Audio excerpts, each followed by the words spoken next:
Hi, I'm Marianne Binetti. I'm going to show you such an easy way to grow bulbs foolproof.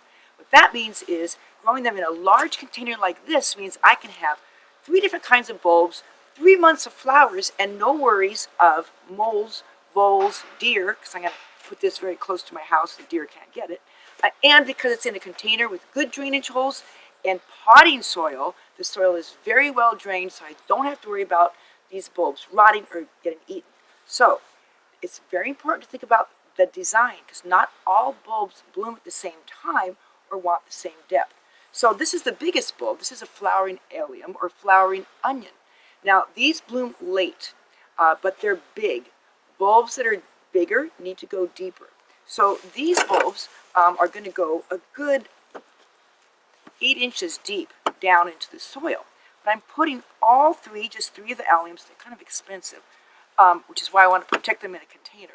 I'm putting them in the middle of this great big pot. Why?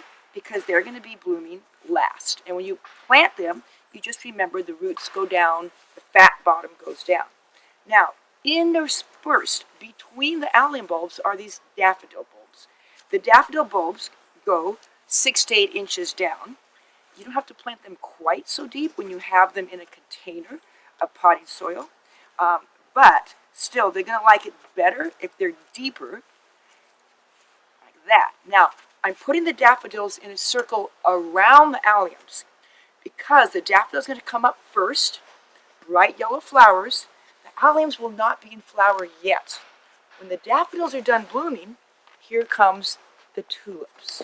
So the tulips are going to be around the edge of the container so that when the daffodils are done blooming,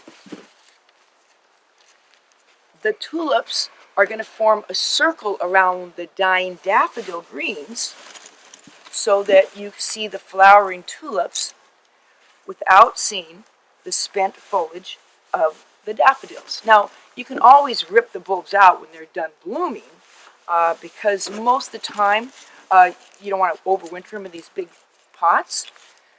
But if you want to leave them in, so here we see we've got the alliums, flowering onions, the alliums in the middle, 3 big ones. They're going to bloom last when the tulips are finishing up.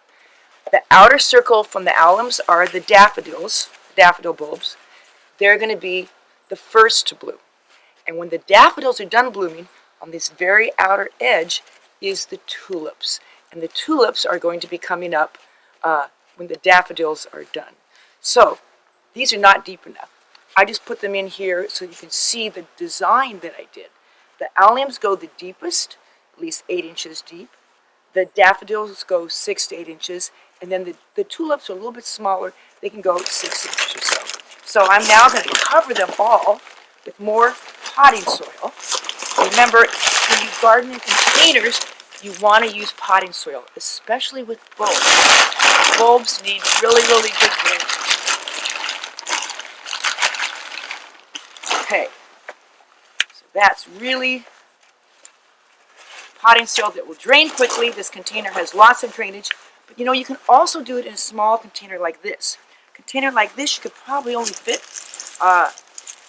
less bulbs, but because it's in a container, you can put these bulbs closer together. Usually you'd plant daffodils 4 inches apart. I'm going to fill this small pot with daffodils just, shoulder to shoulder. I'm going to get 6 daffodils in here. They're so close together they probably won't return next year, but hey, that's okay. This is how close I have them together.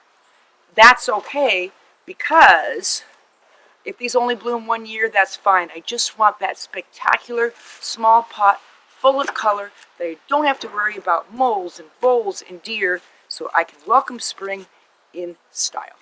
This has been Marianne Binetti with Easy Answers for Greeners.